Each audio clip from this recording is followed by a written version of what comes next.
यदि इस लोक में कोई पुरुष काम से पीड़ित होकर के शास्त्र की मर्यादा का त्याग कर, अरे किसी भी जाति का कोई भी हो, कैसे भी हो, केवल हमें काम भाव की पूर्ति करनी है, अगम्य पुरुष स्त्रियों से व्यभिचार करता है, उसे यम पुरुष तप्त सूर्य नामक नरक में ले जाते हैं। और जो स्त्री ऐसी व्यभिचारिणी होती है तो वहां तपाया हुआ पुरुष लोहे का बना हुआ है, आग, बिल्कुल आग, उसमें उसको आलिंगन करने का दंड दिया जाता है। यमराज के दूत ऐसे पकड़ लिए और उसमें अब 1-2 दिन वर्ष नहीं, बहुत काल तक चलते रहो। जो पुरुष पराई स्त्री के साथ व्यभिचार करता है उसके लिए वैसी स्त्री की रचना होती है, वो आग जैसी तपती होती है, बहुत काल तक उसको उसमें आलिंगन कराया जाता है, जलता रहता है, चीखता रहता है। तपाए हुए लोहे की स्त्री या तपाए हुए लोहे के पुरुष की मूर्ति से उसे बहुत काल तक उसमें आलिंगन कराया जाता है। जो पुरुष इस लोक में कामासक्त होकर पशुओं के साथ व्यभिचार करता है, मरने के बाद उसे यमदूत वज्र कांटक सालमली नरक में गिराते हैं।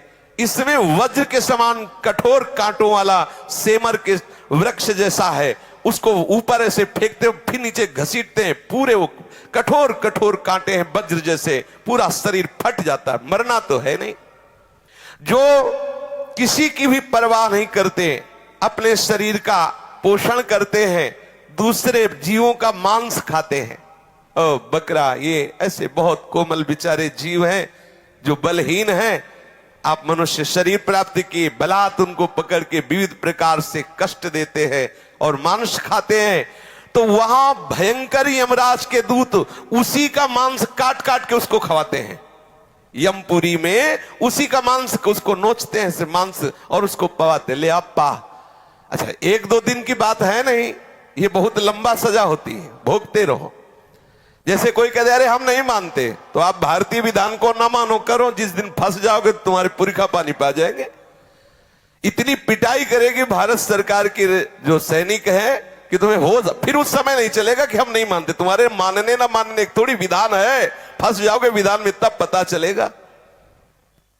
गंगा किनारे जब थे तो एक मिले थे, ऐसे ऐसे सब अंगुलियां थी, तो बताया कि हम फंस गए थे तो अंगुलियां सब टूटी हुई। वो बताते थे नाखून में ऐसे कील गाड़ी जाती है, अंगुलियां तोड़ दी जा, कितना कितना भयंकर कष्ट। काफी समय तक बर्फ की सिल्ली में लिटा दिया, ऊपर से पिटाई हो रही, बड़े बड़े कष्ट, बहुत। अब आप इसे मानोगे अरे सब झूठी है, नहीं कहते झूठी, तो कर लो, देख लो जाके क्या हो रहा है। जैसे यहाँ की पिटाई को हम नहीं माने और बुरे आचरण करें, तो जब फंस जाओगे तो आपको बिल्कुल अनुभव करो, अनुभवी महापुरुष हो जाओगे। ऐसे आप नर्क को अभी मान रहे हो, कह रहे शास्त्रों में सब झूठा लिखा हुआ, जब भोगले को मिलेगा तब आप पता चलेगा आपको। जो यहां दूसरे जीवों का कच्चा मांस नोच नोच करके उनको यमदूत उन्हीं को खवाते हैं, जो यहाँ के जीवों को काटते हैं। जो अपने पेट पालन के लिए, अपनी जिह्वा के लिए बोले अंडा खाओ, अंडा में कोई पाप नहीं है, सुन लो, खूब गौर से सुन लो, ध्यान से। आखिरकार उस अंडे को रखे रहो तो उसमें जीव निकलेगा कि नहीं निकलेगा? आप देखो, जीव निकलेगा ना। किसी भी अंडे को आप रख दो, वो अपने समय पे फूटेगा, उस पे जीव निकले। जीव है, जो जीव मनुष्य में है वही जीव उन पक्षियों में है, उन पशुओं में है, चींटी में है, उतना ही जीव है। जो उन पशुओं को भूनता है, रांधता है, नष्ट करता है, कैसे कैसे निर्दयी लोग, वो तड़प रहा है जी, उसको आग में ऐसे बांधे हुए है। किसके लिए? इस असेंद्री के लिए।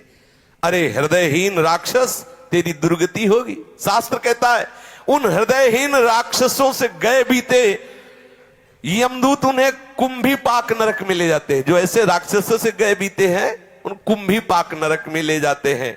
और फिर क्या करते जानते हो? खोलते हुए बड़े बड़े कड़ा है, जैसे पकौड़ी उबाली जाती है, उसमें डाल दिया।